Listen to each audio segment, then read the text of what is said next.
Can I help you today by helping you understand that reinvention starts with the revelation? And Nessa, until you have a revelation of who you're created to be, why do you think I'm writing books? Why do you think I believe that I can do this stuff? Because I bumped into a revelation of who I can be in God. That's what you got to tap into. You got to figure out that whoever you are, it ain't all you're supposed to be. Embrace it. You got to live the rest of your life becoming clear. Because, Deborah, when you become clear, people will notice you working on you, and they won't even understand why you're working on you. But you'll understand it because you ran into an image of yourself that's far greater than the place you presently are. Somebody in here is called to a whole lot more, and God's been trying to show you who you are, and you got to be willing to say, Lord, speak to me, here I. Second thing that warrants reinvention is an opportunity or an experience. So once in a lifetime, until redefinition is necessary. God will give you an opportunity or an experience. So once in a lifetime, until redefinition is necessary. God will put you in a moment that is so amazing till you can't help but be different. See, here's what's incredible about God. He'll set up turning points. And he'll put a turning point, a chance encounter. He'll even take a bad moment and use it to shift you into your greatest understanding. I love God because God doesn't waste anything. Even my failures become my transformation. Oh, man. I love God because reinvention comes when I see or experience something that changes my life. There was a fella on a cross next to a fella on a cross. And the fella on the cross says to the other fella on the cross, sir, when you come into your kingdom, remember me. And the fella on the other cross said, this day. What would have happened if the fella on the cross had mismanaged the fella on the cross? Can I help you? God can turn your life with one experience, but when that experience happens, you got to be willing to change because it will never happen again, and you will never get another door like that one. What warrants reinvention is an opportunity or experience. But here's the third thing that warrants reinvention. It's an overwhelming sense of purpose that arrests you. And in order to live it out, you must deconstruct and reconstruct yourself. It's an overwhelming sense of purpose that arrests you. And in order to live out what you've experienced, this purpose, you must be willing to experience deconstruction and reconstruction. I'm going to say it again because this is primarily what we see in our text. It's an overwhelming sense of purpose that arrests you. It overtakes you. You wake up to who you're called to be. You have a moment, Sister Johnny Mae, where God introduces you to who you are, Sister Gloria, to who you're uniquely created to be. And Steve, this moment where you are arrested by purpose, this moment where you come to know who you and what you're created to be, this moment when you can't deny that that's your passion, that's your unique call. This moment, Kai, when you have this amazing encounter with God and God lets you see who you are. This amazing moment where purpose overtakes you and the sense of call overwhelms you. And even if you try to deny it, you can't, because it's so much a part of who you are. Whew. It's when God won't let you not see the man in the mirror.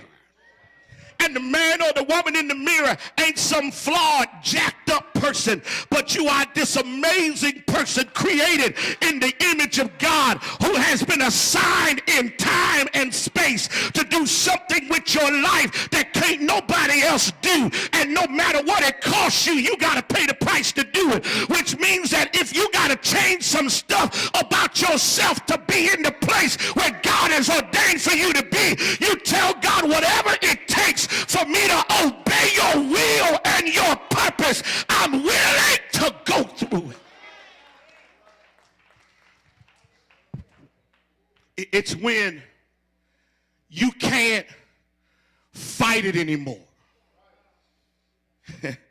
It's when God's will makes so much sense till to not do it is to choose death. To reject it is to reject who you are.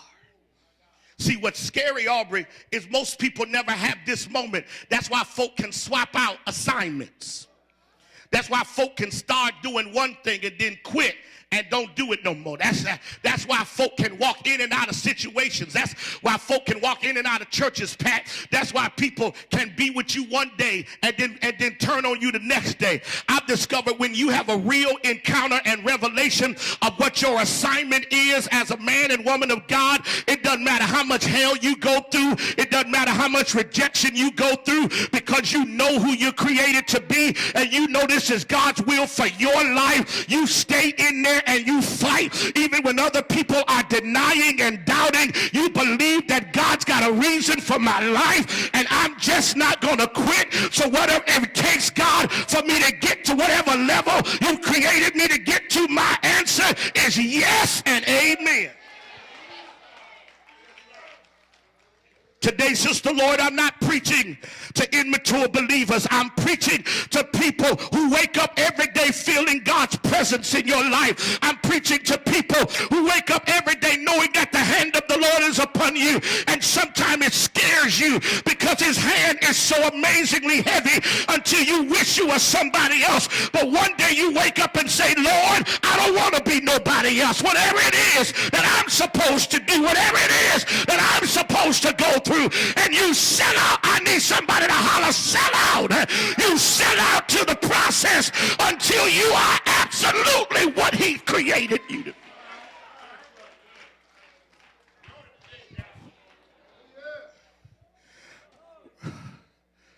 Sharon, reinvention then has to do with being overwhelmed by purpose.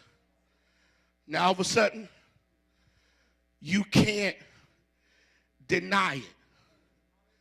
It's so real to you till to deny it is to choose to die.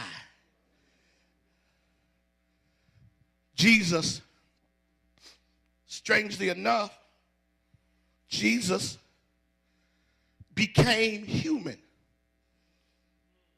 He had to reinvent himself to become the purpose of God. Can I help you? Let me help you. Come here, Steve. Sister Gwen, come here. You know what? Help me. We'll do a family thing. Come here. Come here, Ruizes. Come here. Now, you go back. Come here, Ruizes. The whole family. Come here.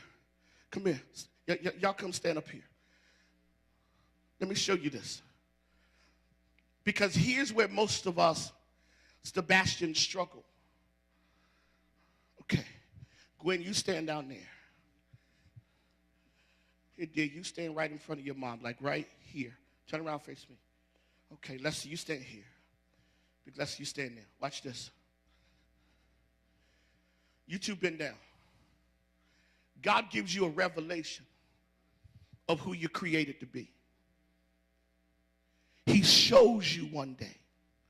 And sometimes what God will do is he'll walk you into a moment, let you encounter your possibilities, and then he'll walk you back. The frustration comes when he don't let you stay.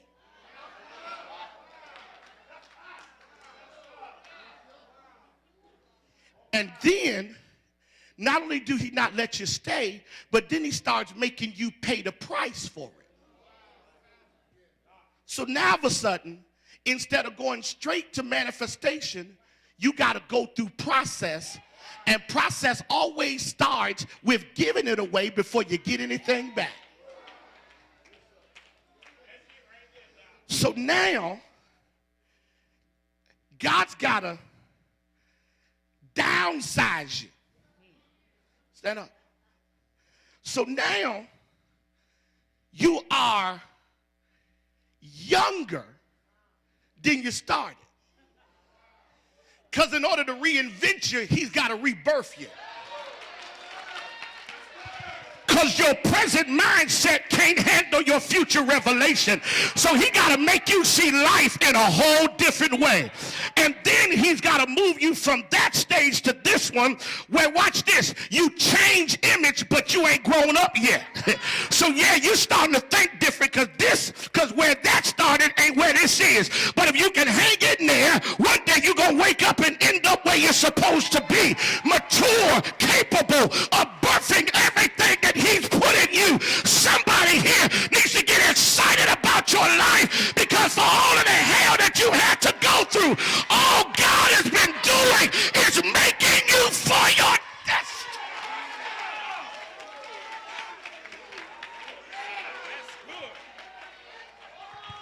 Thank y'all. Y'all can be seated.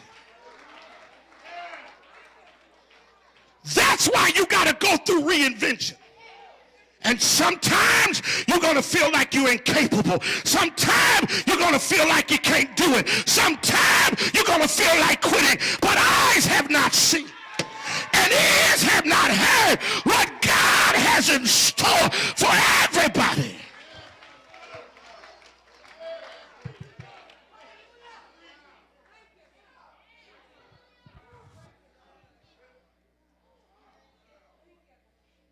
Let me close. Here's the challenge of this sermon today. 1, open yourself up to everything God sees about you. Today, Dan Smith stood in front of this congregation, not as a preacher, but as a man of God. And God put him in a moment he had never uniquely been in. And God wanted to show Dan Smith something about Dan. Because what's deep is Dan discovered how much he knew when he had to write it down. Dan discovered that all of his pain and suffering as a man was reinvented into a leader. So his failures didn't block him from getting here.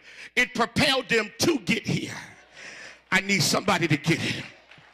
Irvin, you got to believe it's possible. When I look at my life, there's a lot of stuff I've been allowed to do that should have never, if I had bought into the other definitions of myself, I would have never have tried. But here's what I discovered. As God reinvents you, you start to see stuff differently than you've ever seen it. You start seeing correction as a positive. Because anything that gets me to my next level ain't a problem, it's a blessing. You start seeing your enemies as helpful. Because if nothing else, they teach you how to forgive, which makes you look more like Jesus. You start seeing your tears as a setup for victory. Because weeping may endure for, but, oh God, I feel something here. And when people think you can't, you start seeing your doubters as helpful, because now you got something to stand on. Because sometime in their doubting, they motivate you to try a little bit harder. You got to open up to God, to what God has for you. But here's the last thing in this service. You got to be willing to do what Jesus did. Choose God's will. I'm going to say it again. You have to be willing to choose God's will. What is God created you to be, Brother Washington? You got to be willing to choose God's will. It's a couple of closet preachers in here. You've been running from your call because you keep looking at the outside. But God looks at the heart. Some of you in here are supposed to do certain things in life. But you've always said, but not me, because I've got this and I can't do this. But you got to choose. Tell your neighbor, choose the will of God. You got to be willing to tell God, God, doesn't matter what I got to go through, I choose your will. Reinvention then is a choice. It's when you start changing and working on you. It's when you open yourself up to the fact that who I am ain't all I'm supposed to be. In other words, there is a time when frustration is healthy. Frustration is healthy when it makes you change. It ain't healthy when it makes you stay the same. Frustration is healthy when it makes you want to grow. It ain't healthy when you use it to justify why you don't grow. So I came to tell somebody today, God ain't done. God ain't finished with you. God has more for you. I know you think you're good at what you do, but if you could ever figure out God ain't done, I need you to tell your neighbor, say, neighbor, God ain't finished. He's still got more for me. So please be patient with me. God's still doing the work. And if I stay faithful to God, and if I do what God tells me to do, God in his season will do what he promised he would do. The Bible declares, and he became human. And he humbled himself and became obedient unto death, even the death of the cross. And God raised him up and gave him a name above every name, that at the name of Jesus every knee should bow and every tongue should confess. It was because he said yes, yes to the will of the Father, yes, yes to whatever it costs me, yes to the nails in my hand, yes to the crown of thorns on my head, yes to the pain in my body, yes to the sword in my side, yes to my disciples walking away, yes to people giving up on me. But here's the good news. He also said yes to Sunday morning, yes to an empty tomb, yes to a transformed body. Is there anybody here that's going to tell the Lord yes? Yes, may have to go through the storm, yes, may have to go through the rain, but hey, when I've been tried in the fire, I shall come forth, I shall come forth, hey, I shall.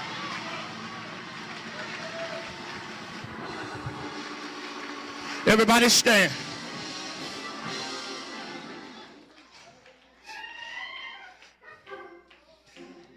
I shall come forth as pure gold. Look this way. Hear God's voice. Today, there's a better you that you got to commit to go through a process for the sake of reinvention.